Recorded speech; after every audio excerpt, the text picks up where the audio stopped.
Holy cow, there is a lot to unpack this week, so let's not spend a whole lot of talking. Let's jump right in. This is Castle Rock discussion for this week, man. Or Castle Rock Chat. Castle Rock Chat. I'm always changing the names.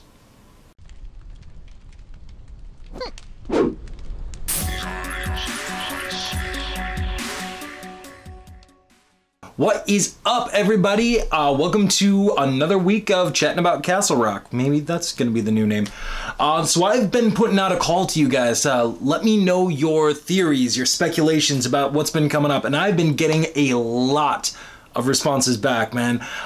Before I jump into those, I just want to take a quick opportunity to thank everyone so much for all of the subscriptions that you guys have been throwing my way, for all of the views, the likes, the interaction, man.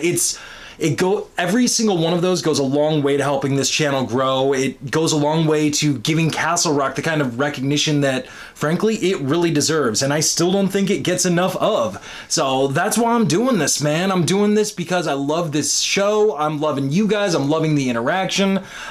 This is just an absolutely amazing show, and I'm so glad to be talking about it with you guys. So thank you so much for everybody that's been subscribing, been viewing, commenting, throwing me emails, and liking the video, everything like that. Thank you guys so much, and keep them coming, man, because this show, it's only gonna get bigger and better from here. So let's jump into some of the speculation that you guys threw my way. Anna Hoge said the voice that Henry is hearing isn't the voice of God, but rather something more sinister, like perhaps he who walks behind the rose. Yeah, I can totally get down behind that. I've been thinking that for a while. As a matter of fact, I think I left the joke in about it being Randall Flagg last week. My wife's been blaming everything on Randall Flagg for, basically since I've known her. That would totally make sense to me, and I'm pretty sure he who walks behind the rose is Randall Flagg. I think that was established. So I definitely think that something like that could end up being the case. I find it very suspect to think that it's the true voice of God that's being discussed here instead of something much more insidious and malevolent in nature, especially in a town like Castle Rock. Amanda Ashley Kopuk, I hope I said your name right. Henry has the shine. I can get down with that. We learned in Dr. Sleep by Stephen King, which was the direct sequel to The Shining, that the shine comes in varying levels of severity. So I think that that's totally possible. That would also kind of link up Molly's obsession with him, birds of a feather shine together type scenario. So yeah, why not? I'm down for that. Donna Flores, Molly who saved Henry during those 11 days.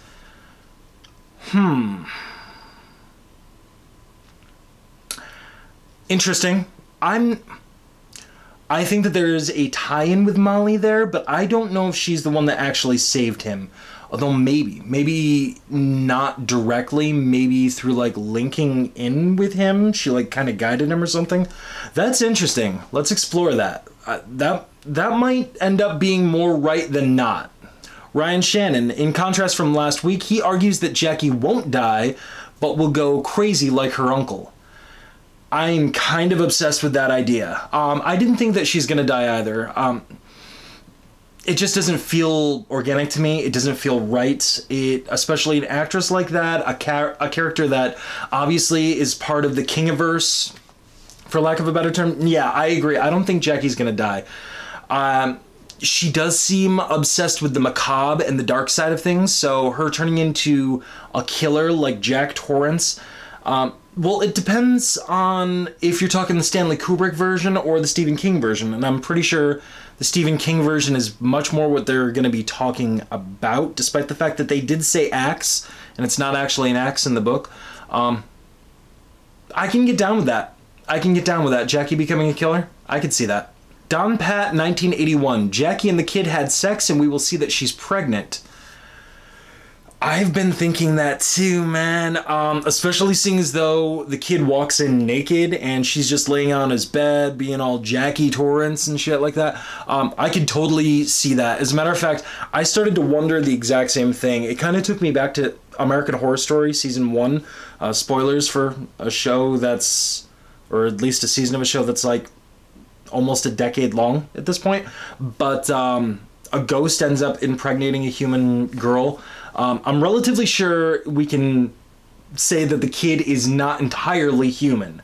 So I think that there is a very strong possibility that the kid and Jackie had a little bedroom bam bam, and something may come from that, which may or may not contribute to her going crazy and axing people up a little bit, you know? That would be absolutely something that I could see happening. Something that I was kind of thinking about as well, so I'm glad you said it. Don Pat 1981 also says, as well as like every other person that emailed me, that's why I'm not shouting out everybody directly with this, that we're going to see some resurrection action. Look, Chekhov's gun here, man, okay? We've gotten the dead dog. We've talked about the dead dog quite a bit, you know.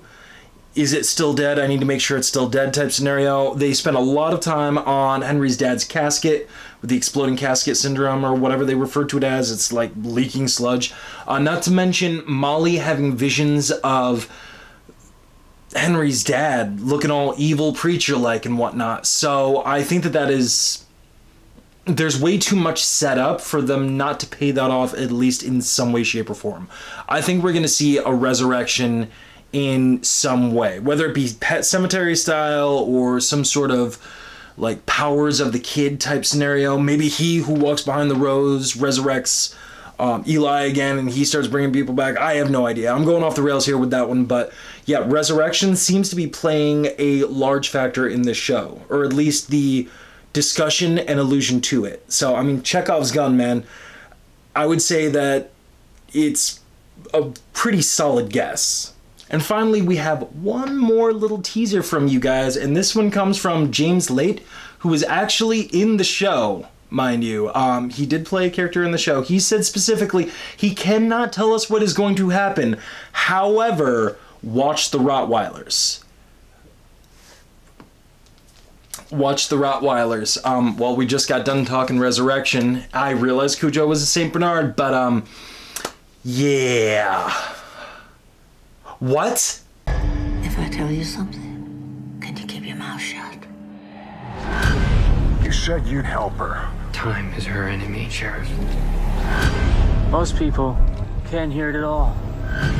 A lucky few hear it constantly, practically deafened by it. What are you listening to?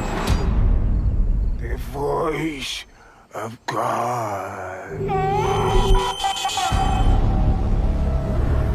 All right, so let's get into the show proper. One more time, thank you to everybody that gave me your theories and speculation. Keep them coming, man, because I'm on this journey with you guys. I have no idea what's going to happen.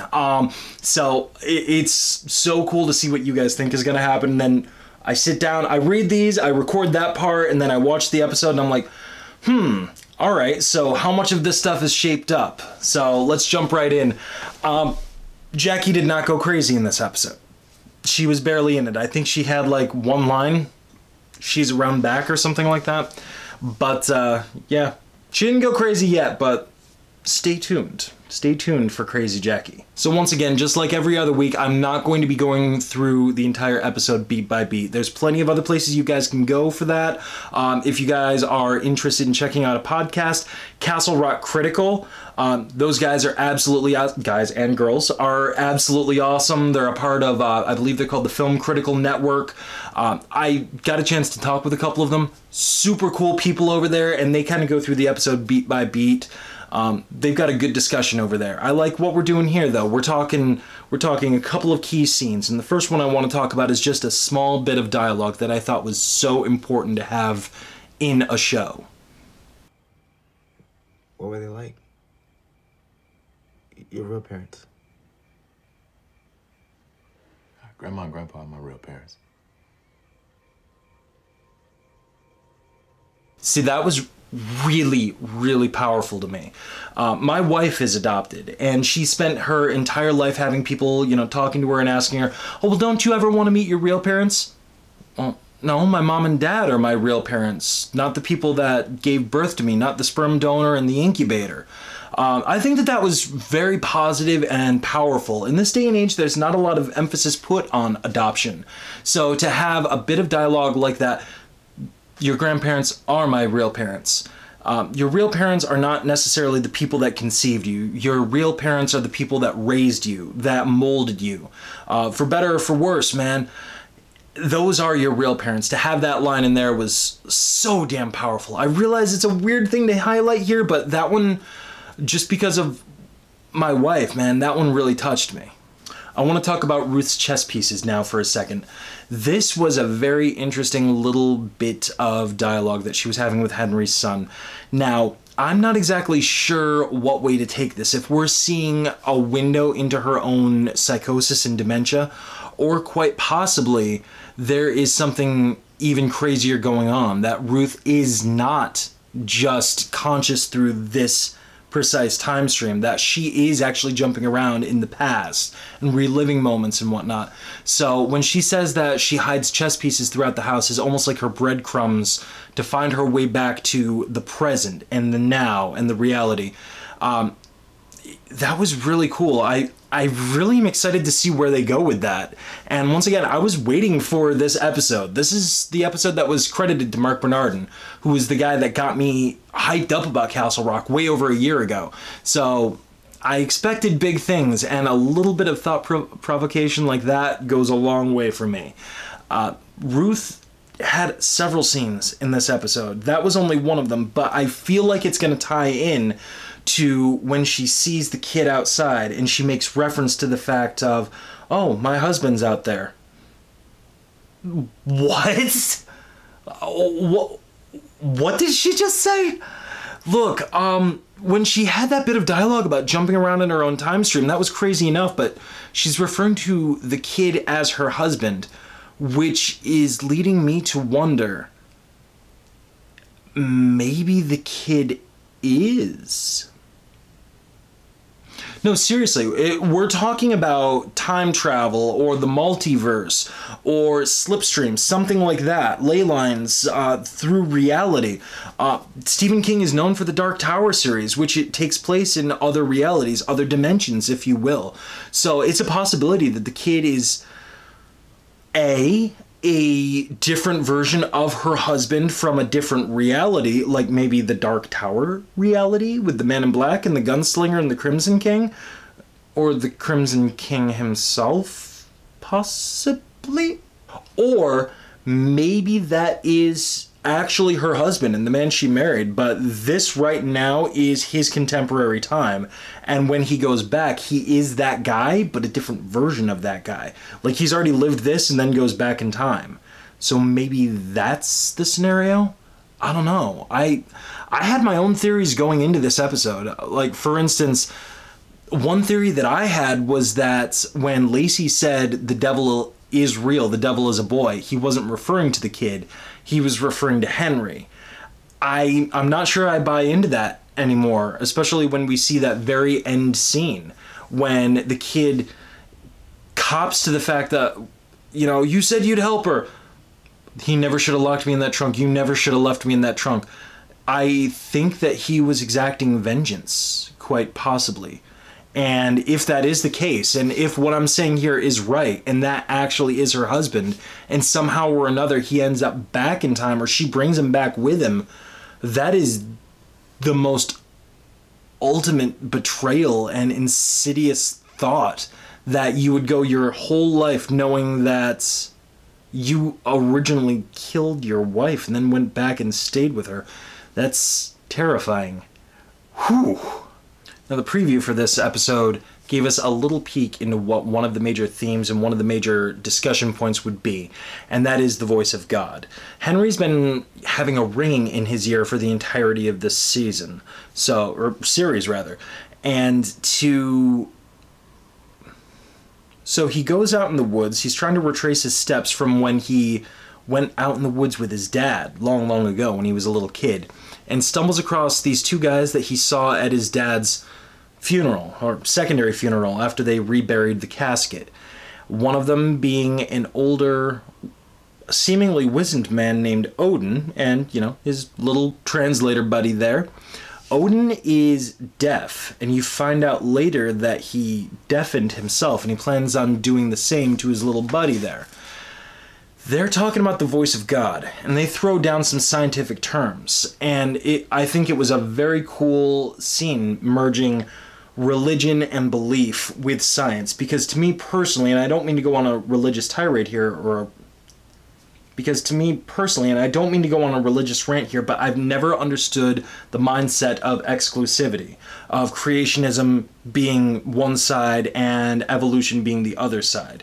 I've never understood the exclusivity between the two. So to have a discussion that marries the two, the voice of God being explained through scientific terms as to, or phenomena being explained in scientific terms and then attributed to a religious side of an argument as well, and combining them all into one. Whenever I see that in a show or a movie, it usually piques my interest because I want to see how that is explored, because you don't see it very often. You really don't. There's still, to this day, so much exclusivity, one side or the other. So I thought that was pretty damn cool. Well, turns out Odin, he doesn't consider what he did deafening himself. He considers it perfecting himself. And that's kind of terrifying, especially when he locks Henry in a soundproof chamber with a big fucking lock on it.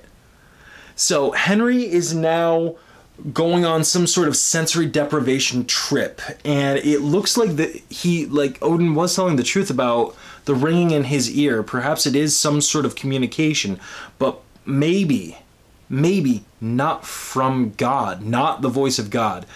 Maybe it is He Who Walks Behind the Rose, or Randall Flagg, or something.